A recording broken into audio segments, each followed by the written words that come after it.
నమస్తే గాయస్. ఈరోజు రోమీలకు రాసిన మొదటి పత్రిక మొదటి అధ్యాయం. యేసుక్రీస్తు క్రీస్తు అను శబ్దమునకు అభిషిక్తుడని అర్థము.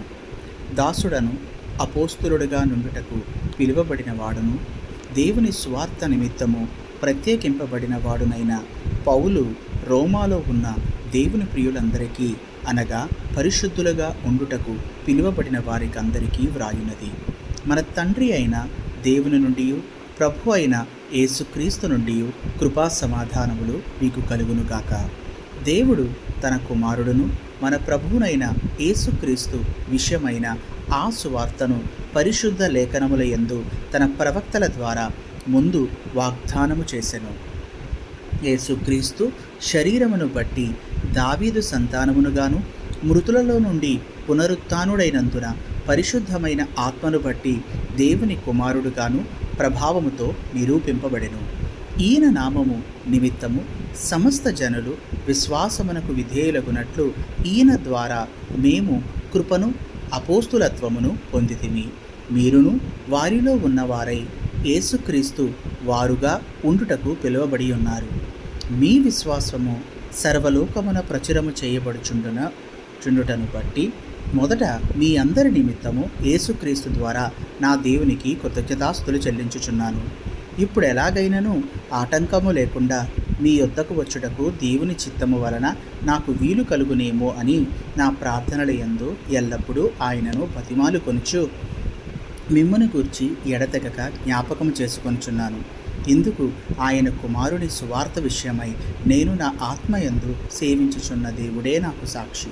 మీరు స్థిరపడవలనని అనగా మీకును నాకును కలిగి ఉన్న విశ్వాసము చేత అనగా మనము ఒకరి విశ్వాసము చేత ఒకరము ఆదరణ పొందవలనని ఆత్మ సంబంధమైన కృపావరమేదైనను మీకిచ్చుటకు మిమ్మును చూడవలనని మిగుల ఆపేక్షించుచున్నాను. యేసుక్రీస్తు అను శబ్దమునకు అభిషిక్తుడని సహోదరులారా, నేను ఇతరులైన అన్యజనులలో ఫలము పొందినట్లు మీలో కూడా ఫలమేదైనను పొందవలనని అనేక పర్యాయములు మీ యొద్దకు రానుద్దేశించితిని గాని ఇది వరకు ఆటంకింపపరచబడి తిని.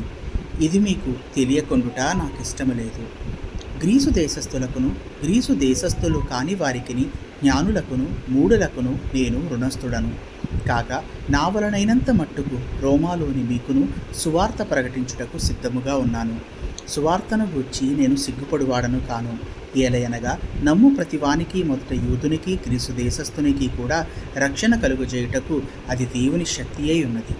ఎందుకనినా నీతిమంతుడు విశ్వాసమూలముగా జీవించునని వ్రాయబడిన ప్రకారము విశ్వాసమూలముగా అంతకంతకు విశ్వాసము కలుగునట్లు దేవుని నీతి దాని యందు బయలుపరచబడుచున్నది.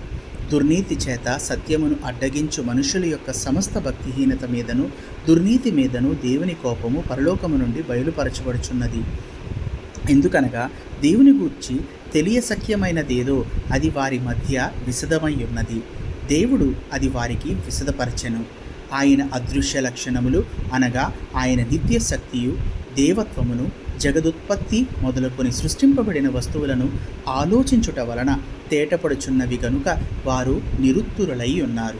మరియు వారు దేవుని నెరిగియు ఆయనను దేవునిగా మహిమపరచబడలేదు, కృతజ్ఞతాస్తుతులు చెల్లింపను లేదు గాని తమ వాదములయందు వ్యర్థులైరి. వారి అవివేక హృదయము అంధకారమాయను, తాము జ్ఞానులమని చెప్పుకొనుచు బుద్ధిహీనులైరి. వారు అక్షయుడగు దేవుని మహిమను క్షయమగు మనుష్యుల యొక్కయు పక్షుల యొక్కయు చతుష్పాద జంతువుల యొక్కయు పురుగుల యొక్కయు ప్రతి స్వరూపముగా మార్చిరి. ఈ హేతువు చేత వారు తమ హృదయముల దురాశలను అనుసరించి తమ శరీరములను పరస్పరము అవమానపరుచుకున్నట్లు దేవుడు వారిని అపవిత్రకు అప్పగించెను. అట్టివారు దేవుని సత్యమును అసత్యమునకు మార్చి సృష్టికర్తకు ప్రతిగా సృష్టమును పూజించి సేవించిరి. యుగ యుగముల వరకు ఆయన స్తోత్రార్హుడై ఉన్నాడు. ఆమేన్. అందువలన దేవుడు తుచ్చమైన అభిలాషలకు వారిని అప్పగించెను. వారి స్త్రీలు సైతము స్వాభావికమైన ధర్మమును విడిచి స్వాభావిక విరుద్ధమైన ధర్మమును అనుసరించిరి. అటువలే పురుషులు కూడా స్త్రీ యొక్క స్వాభావికమైన ధర్మమును విడిచి పురుషులతో పురుషులు అవాచ్యమైనది చేయుచు తన తప్పిదమునకు తగిన ప్రతిఫలమును పొందుచు ఒకరి ఎడల ఒకరు కామాతప్తురులైరి.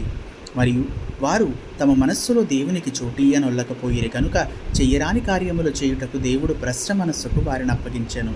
అట్టివారు సమస్తమైన దుర్నీతి చేతను, దుష్టత్వము చేతను, లోభము చేతను, ఈర్ష్య చేతను నిండుకొని మత్సరము, నరహత్య, కలహము, కపటము, వైరమను వాటితో నిండిన వారై కొండెగాండ్రును, అపవాదకులను, దేవద్వేషులను, హింసకులను, అహంకారులను, పెంకములాడువారును, చెడ్డవాటిని కల్పించువారును, తల్లిదండ్రులకు అవిధేయులను, అవివేకులను, మాట తప్పువారును, అనురాగరహితులను, నిర్దయులైనైరి. ఇట్టి కార్యములను అభ్యసించువారు మరణమునకు తగినవారు అను దేవుని న్యాయ విధిని వారు బాగుగా ఎరిగియుండియు వాటిని చేయుచున్నారు. ఇది మాత్రమే కాక వాటిని అభ్యసించు వారితో సంతోషముగా సమ్మతించుచున్నారు. Thank you.